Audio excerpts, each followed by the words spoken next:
Perkenalkan, nama saya Maria Ignacia Yuli Hartantri, NIM 182314024,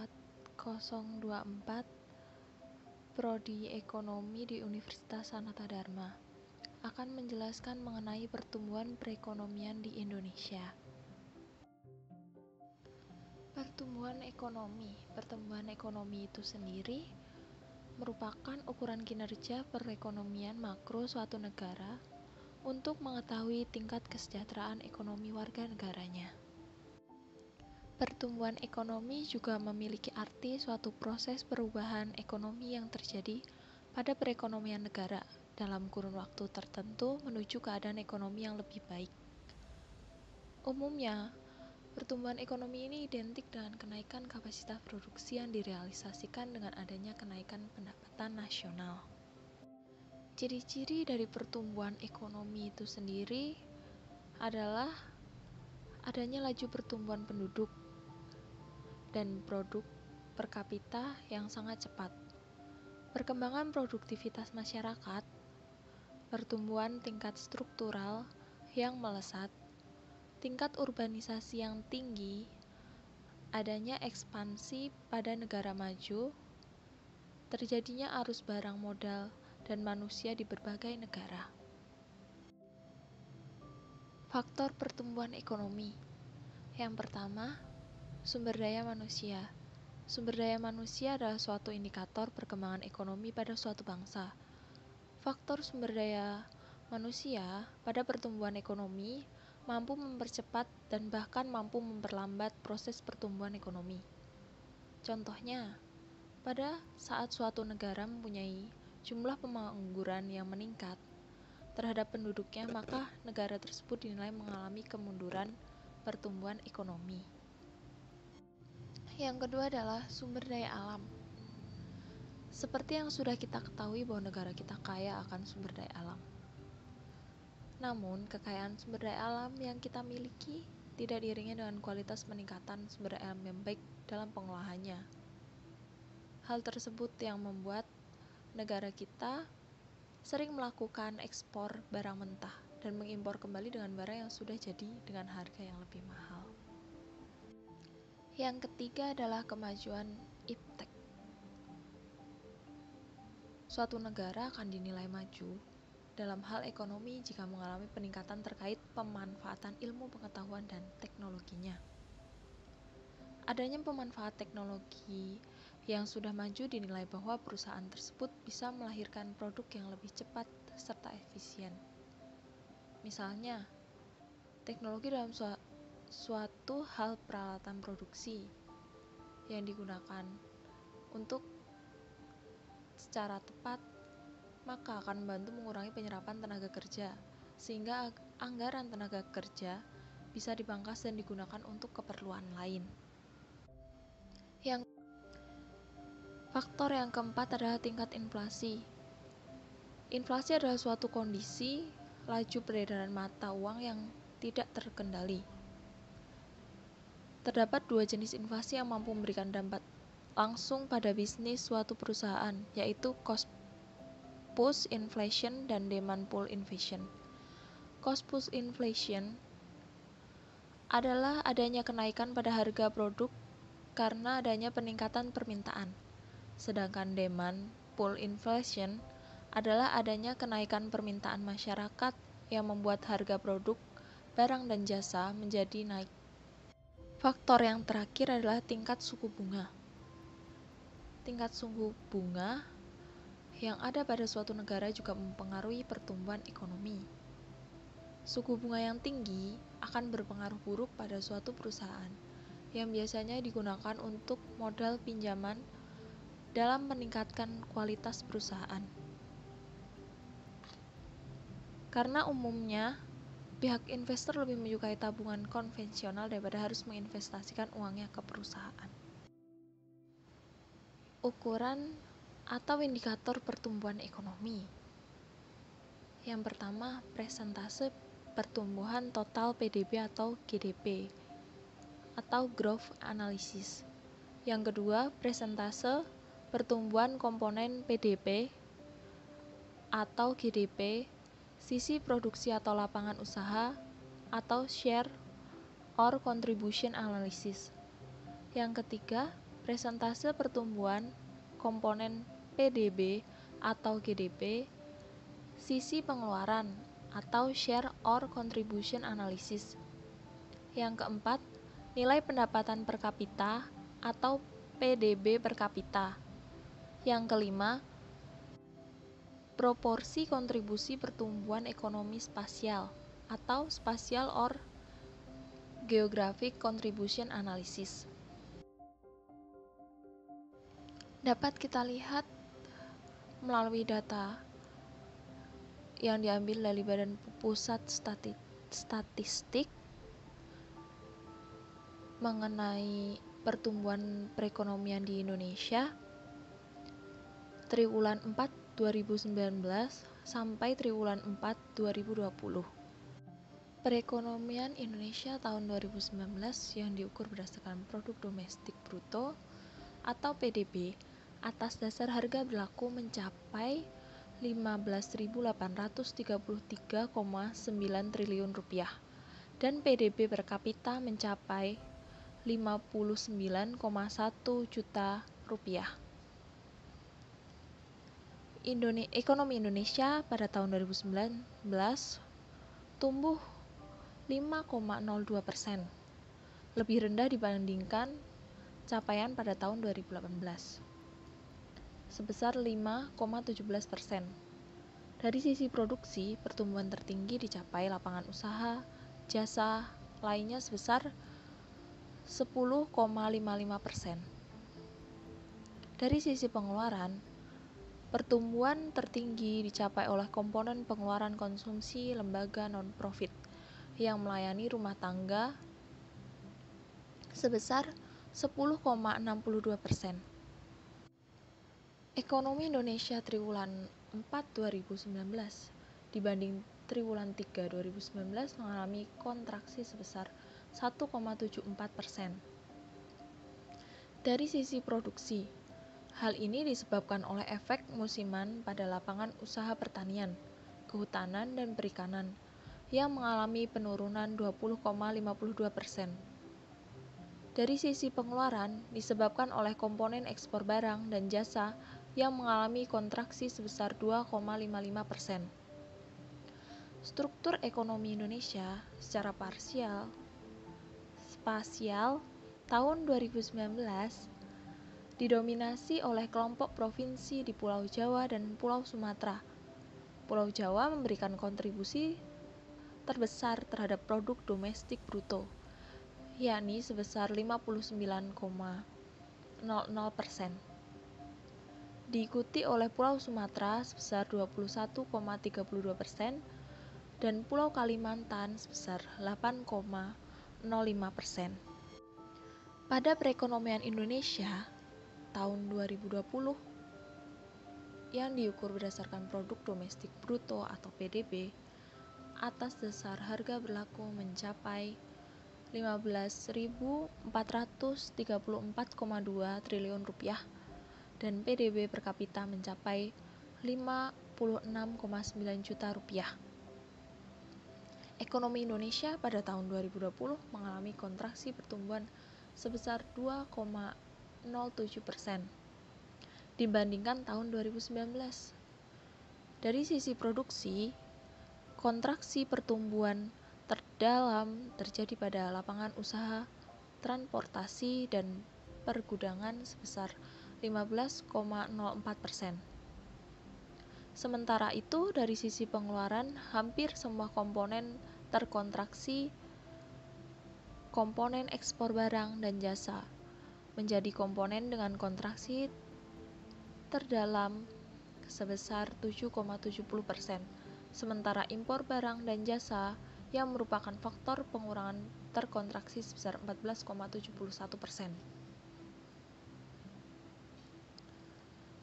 Ekonomi Indonesia triwulan 4 2020 terhadap triwulan 4 2019 mengalami kontraksi pertumbuhan sebesar 2,19%.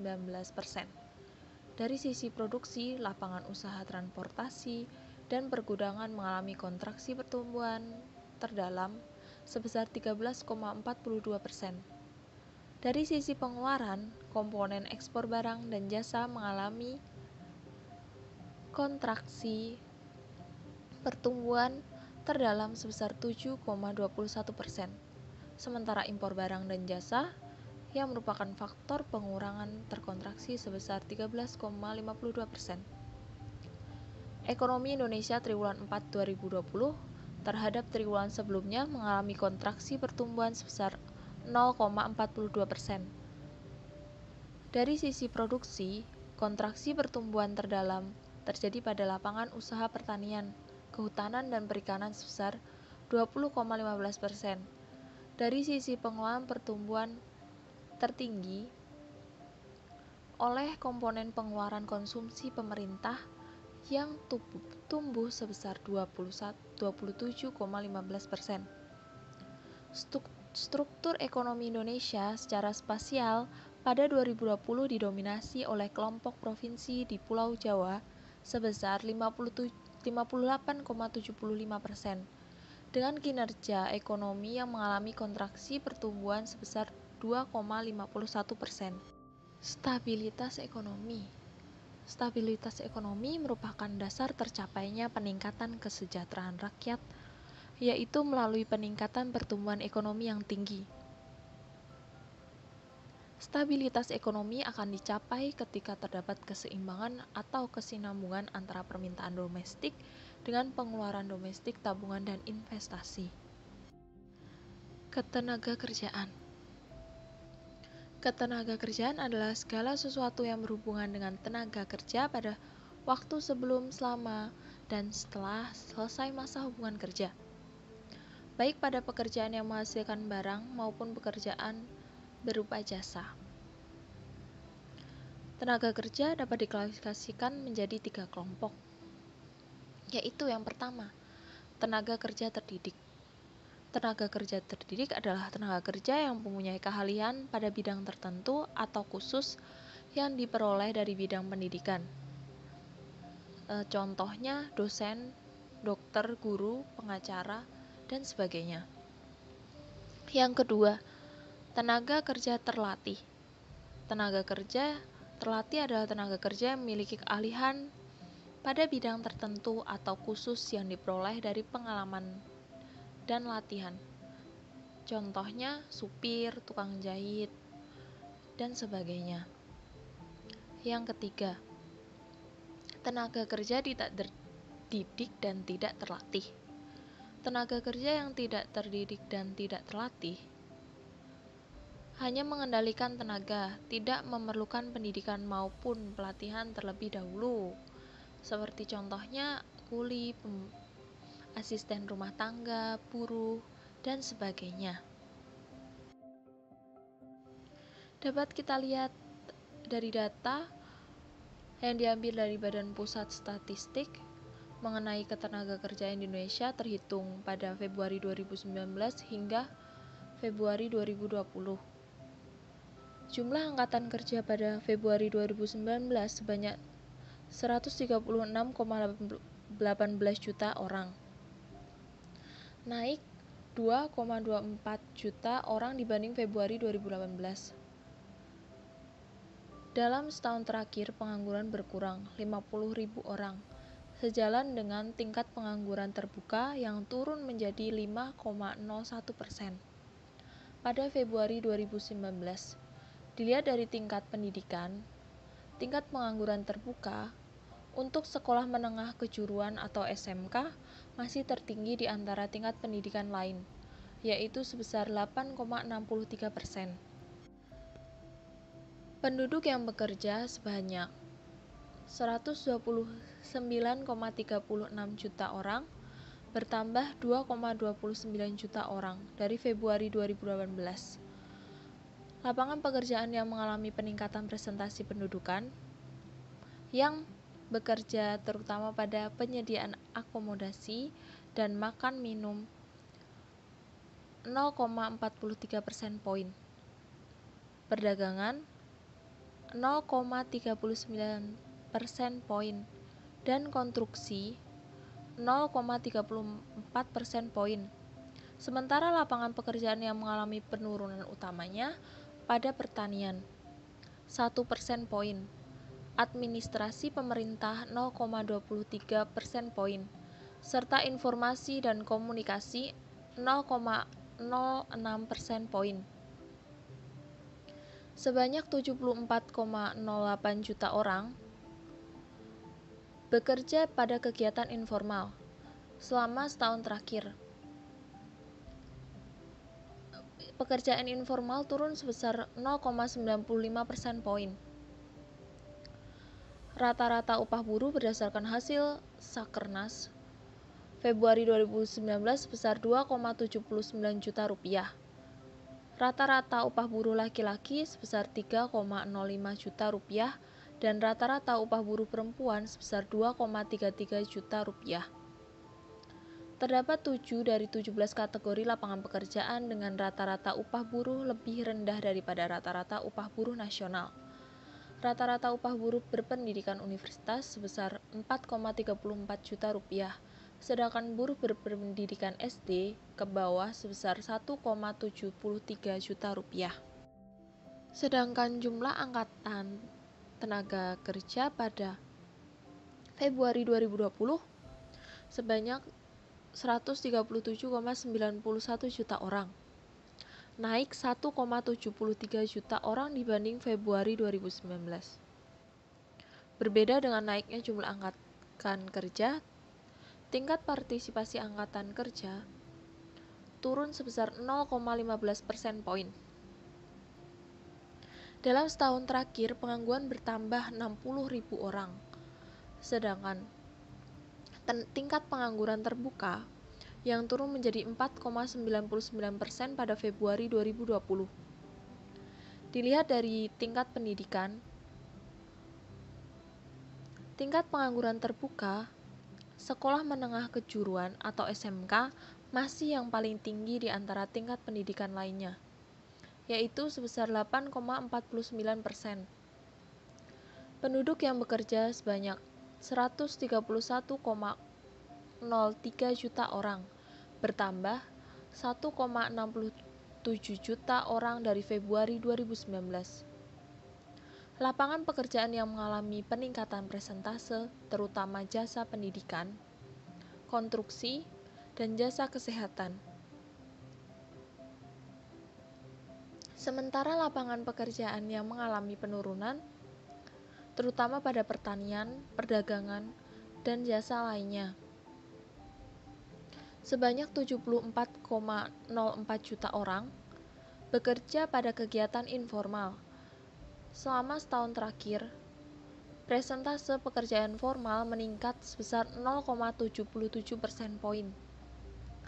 Persentase tertinggi pada pekerja pada Februari 2020 adalah pekerja penuh atau jam kerja minimal 35 jam per minggu, sebesar 69,90%. Sementara itu, pekerja tidak penuh terbagi menjadi dua, yaitu pekerja paruh waktu dan pekerja setengah pengangguran. Dalam setahun terakhir, persentase pekerjaan setengah pengangguran turun sebesar 1,01% poin, sedangkan persentase pekerjaan paruh waktu meningkat sebesar 1,07% poin. Prospek perkembangan perekonomian Indonesia di tahun 2021. Selama kuartal pertama 2019 terjadi perayaan pendorongan pertumbuhan ekonomi Indonesia. Pertumbuhan investasi mulai menurun dari tingkat tertinggi selama beberapa tahun. Sebaliknya, konsumsi masyarakat dan pemerintah meningkat. Hal ini membantu mengurangi tekanan pada defisit neraca berjalan yang besar pada tahun 2018. Sebagian akibat impor yang dipakai untuk investasi infrastruktur dan swasta, ekonomi Indonesia diproyeksikan sebesar 5,1% pada tahun 2019, kemudian naik menjadi 5,2% pada tahun 2020. Proyeksi ini didukung oleh konsumsi masyarakat yang diperkirakan akan terus meningkat karena inflasi tetap rendah dan pasar tenaga kerja yang kuat. Selain itu, posisi fiskal yang lebih kuat akan memungkinkan bertambahnya investasi pemerintah. Risiko terhadap proyeksi pertumbuhan ekonomi di Indonesia telah meningkat dengan adanya eskalasi ketegangan global belum lama ini yang bisa membebani perdagangan dunia. Sekian penjelasan mengenai pertumbuhan perekonomian di Indonesia. Sekian dan terima kasih.